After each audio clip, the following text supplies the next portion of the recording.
Yes, by the way, Attorney Respicio at Mama Bing, humiling ang United People's Initiative sa Korte Suprema na obligahin si Ferdinand Marcos Jr. na sumailalim sa hair follicle drug test at ilabas ang resulta. Ayon sa grupo, Mama Bing, may karapatan ang publiko na malaman ang kalagayan ng Pangulo, lalo na kung makakaapekto ito sa kanyang kakayahang mamuno. Dagdag pa nila, mahalaga ang transparency upang mapanatili ang accountability ng pamahalaan at ang tiwala ng mamamayan.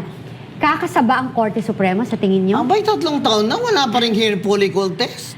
Ako nga, ang hamon ko nga, di ba? Katulad ng mga lumalabas na iba't ibang comment at opinion na peke ang video, may sakit siya, para matapos na. Nung sabi ko nga, mag-live. So, total, mahilig naman si Auntie Claire mag-live. Mag-live si Auntie Claire, o kaya mag-press con kasama lahat ng mainstream media, walang pili.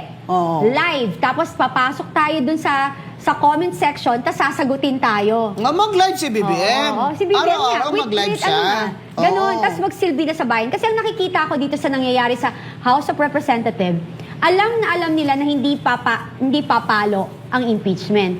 Pero ang kanilang target talaga or mission, isiraan lang talaga si VP Sara. Para bumaba sa survey. Yes, yun lang. Pero ang nagkamali sila dyan. Kasi ilang taon na nilang sinisira. Wala nang bago. Obvious na obvious at halatang halata. Kaya nila ginagawa yan, may natatakot makulong. Si Paolo Marcoleta, si Rufus Rodriguez, ang hirap talaga pag minority, no? Ang galing-galing na abogado niya, no? Pero ayaw nila pakinggan, wala kang magagawa dyan kung Rufus. Talagang, alam nilang fishing expedition yan, pero majority sila dyan, Kaya, kanya-kanyang, na lang, fight lang, laban lang, di ba? Para marinig naman ng mga tao ang mga argumento na oppose kontra doon sa grupo ni Lilo Istro. Kaya itong girl survey ni VP Sara, Attorney Respicio, bumaba ba? Mas tumaas. At sinasabi ko po sa inyo, maraming mga respondent dyan ang galing sa Norte. Kahit i-isolate nyo ang mga taga-Norte, baka mas malaki pa ang lalabas na pro-VP Sara. Oo, mataas ang BBM na survey, pero mataas din ang lalabas na VP Sara. Dahil hindi po totoo na porket inaaway ni BBM si Sara ay galit kami kay Sara. Sa totoo lang po, gusto namin maging successful si BBM. Kaya natutuwa po kami na healthy siya kahapon. At meron siyang ginagawang mga konting hakbang kahapon. Ang gusto namin gawin niya ay iniengganyo namin siya na araw-arawin niya ang paggawa ng mga mabubuting bagay. Magpakita siya sa taong bayan araw-araw ng malusog. At susuportahan namin siya sa pagpapaunlad ng Pilipinas. At tama na ang pang-aaway mo kay VP Sara Duterte. Dahil pang-ubos lang po yan ng oras. Hindi po namin yan gusto. Ayaw po namin na nag-aaway ang aming mga magulang sa aming tahanan. Tsaka yung pag lagi kang galit BBM kay VP Sara, sumasakit ang atay mo dyan alam mo?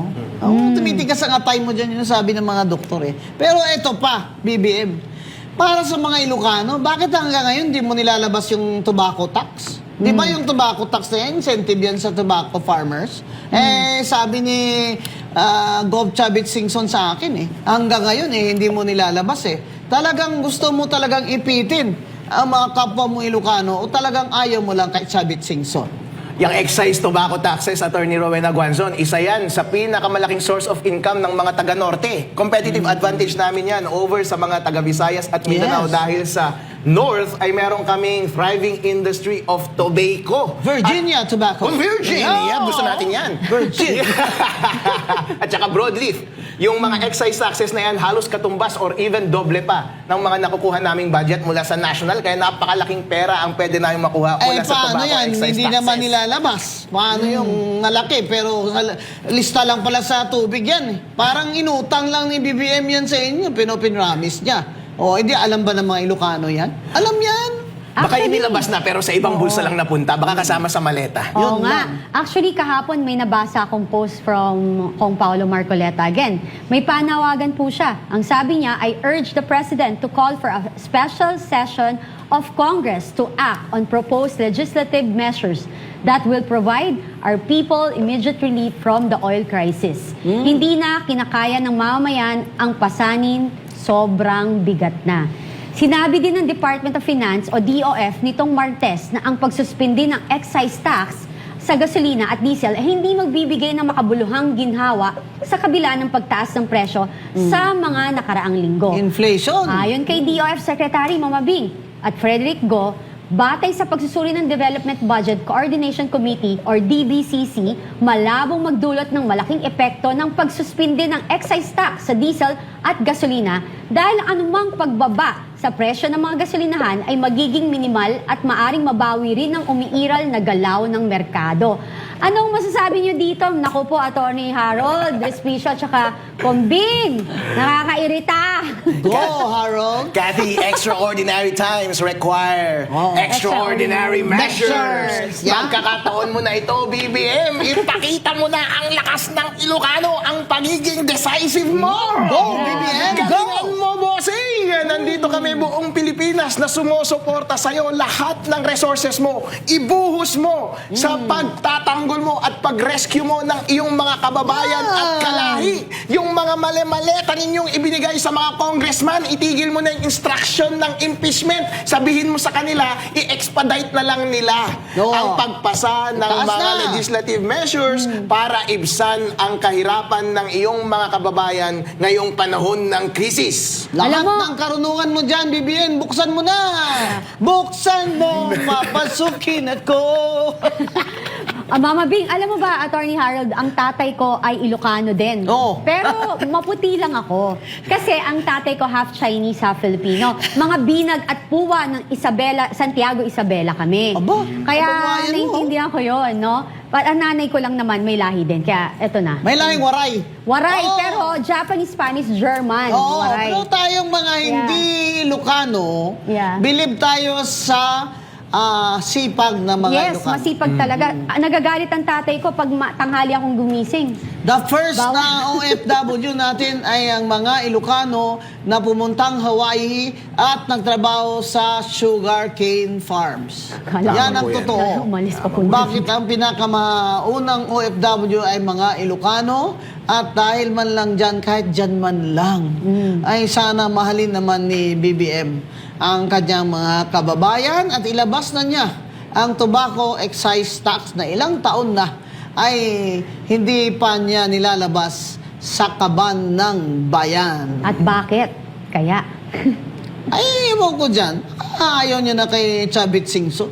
Ayaw niya. By the way, it was Chavit Singson and he was congressman who authored and passed that law. During the presidency of my president, Corazon C. Aquino. At talaga, alam mo, BBM, para mangat-angat naman yung popularity mo sa mga Ilocano, ibigay mo na.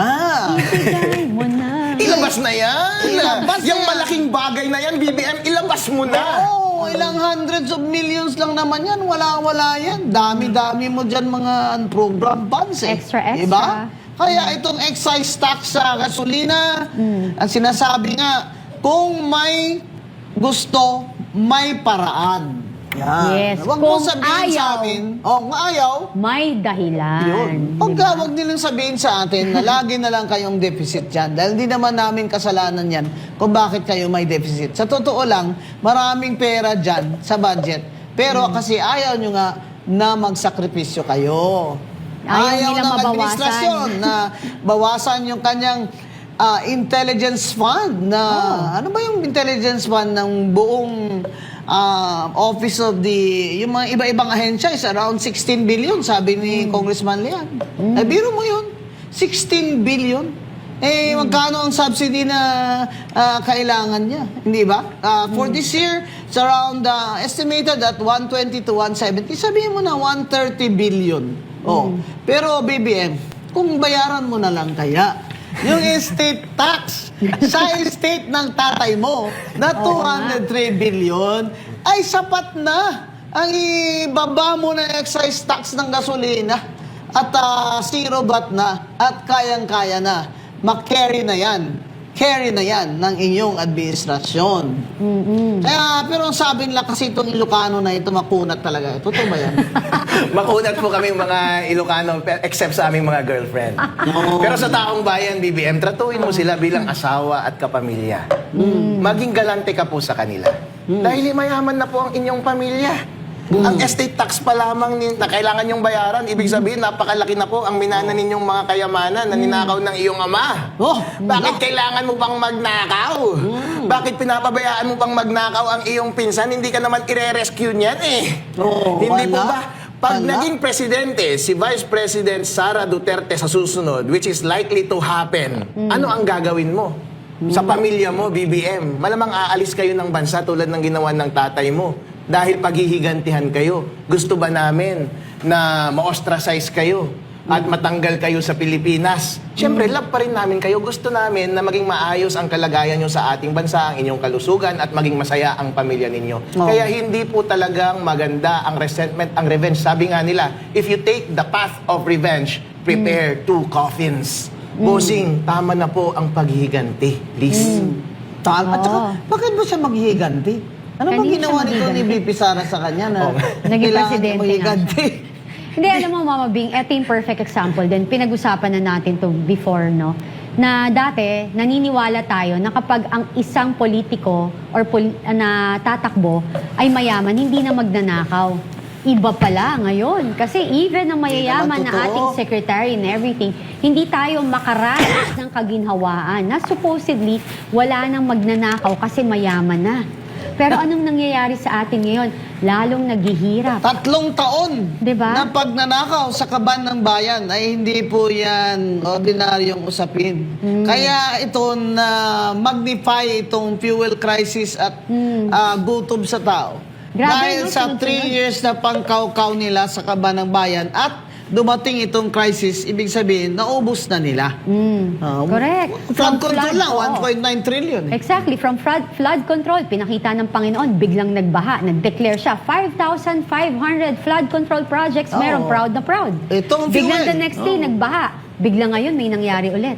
'Di ba? Fuel crisis. And Tapos it's not yung going to denial. stop, ha? It's Yes. not going to stop in the next 2 months. It looks like because Iran is not letting up. Yes. Hindi siya susuko. At lalong marami nang nadadamay ngayon. At ang mga Amerikano na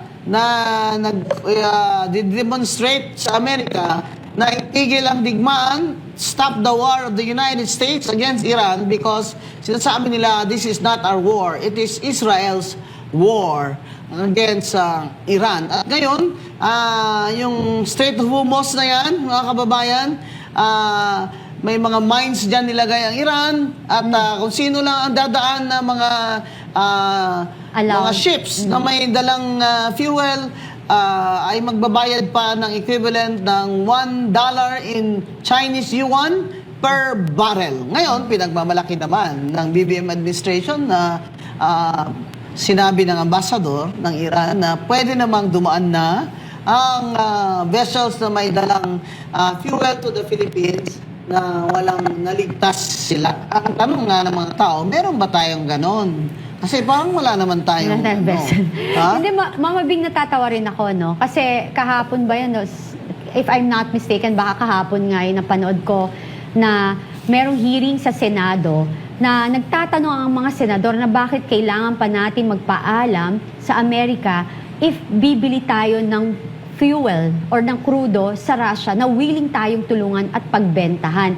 Ngayong nasa gitna tayo ng crisis na ayaw nilang ang aminin. Oo. Diba? Sabi nila wala tayong crisis, kaya siya ididemanda raw pag may nagsabi na may oil crisis tayo or whatever, no? Pero kung wala ho tayong crisis, bakit ho, linggo-linggo tumataas ang ating ang presyo ng krudo?